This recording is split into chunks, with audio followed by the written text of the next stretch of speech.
So today, let's go on a bit of a poetic journey into the very soul of code. We're going to move way beyond the ones and zeros, beyond just technical skill, to really explore code as a tool for liberation, for storytelling, and for connection. And our guide for this is the incredible book, Connected Code. Let's jump in. And this, right here, this is our jumping off point. The book totally reframes coding. It's not some sterile technical thing, but a new and, honestly, vital form of literacy. I mean, think about it.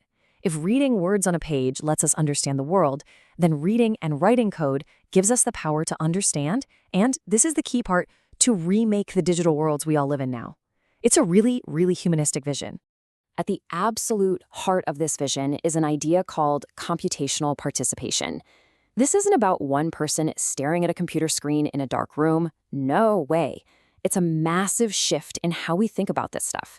It's about seeing coding as a collaborative, social, and cultural act, a way we can actually connect with each other to build and understand the world we share. All right, so here's the path we're going to take. First, we'll get grounded in this new idea of literacy. Then we're going to enter this conceptual space, let's call it the digital forge, and we'll explore 3 beautiful metaphors that show us this path of inquiry play: the weaver's loom, the alchemist's mirror, and the glitch sugi aesthetic. And finally, we'll see how all of this can come together to forge a whole new kind of curriculum. Okay, so let's start by digging a little deeper into this first foundational idea. We're not just talking about a literacy for consuming things, but for creating things, not just for understanding systems, but for actually building them. Our first stop in the forge is the weaver's loom.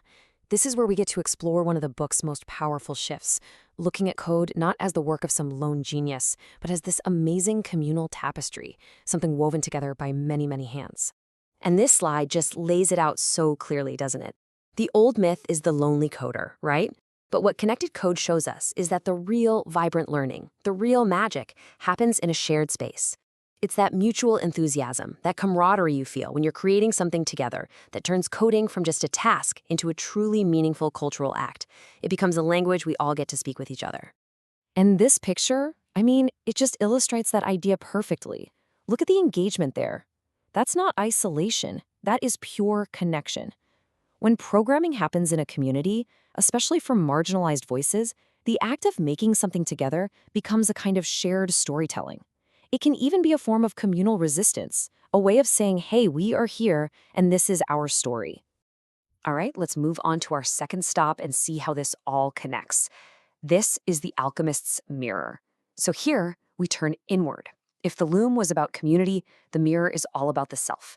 It's about how the very act of making something with code can be a profound tool for self-discovery, for asserting who you are in a digital world that can so often try to erase you.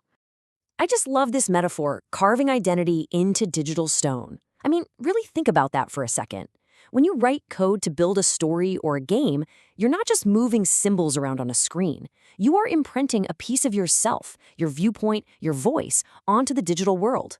You are, quite literally, coding yourself into existence. Now, this isn't just a poetic idea. It's actually grounded in the theory of constructionism, and specifically something Seymour Papert called appropriation. When you build something you can touch and see, whether it's a little robot or a digital cartoon, you start to see your own mind, your own ideas, reflected back at you. That knowledge becomes yours. It's a really powerful, person-centered way of discovering things, where the code becomes a mirror for the person who created it. Our third and final stop in the forge is the glitch sugi aesthetic. This is where we take something every single coder knows and dreads, the error, the bug, and we flip it on its head. It's not a failure anymore. It's an opportunity. It's about finding the beauty and even the poetry in the machine's little imperfections.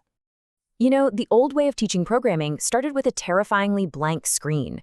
A bug was a complete showstopper, a sign of failure. But in modern creative spaces like Scratch, the whole culture is about remixing. You start with something that's already there. So a bug isn't a dead end anymore. It's an invitation. It's a puzzle you get to solve, a moment of what they call hard fun that sparks curiosity and super creative problem solving. And the book gives us some really cool, concrete examples of this idea in action. Glitch Game Testers turns bug hunting into a lesson in design. Debugums are projects that are intentionally broken just to teach you how to fix them. It's the art of bricolage, just tinkering, rearranging, creating something new with what you have. The glitch isn't a mistake, it's that crack where the light gets in, a moment for poetic questions and for shaking up the narrative. So, what happens when we combine these three incredible ideas? The weaver's loom of community, the alchemist's mirror of identity, and the glitch sugi aesthetic of creative inquiry.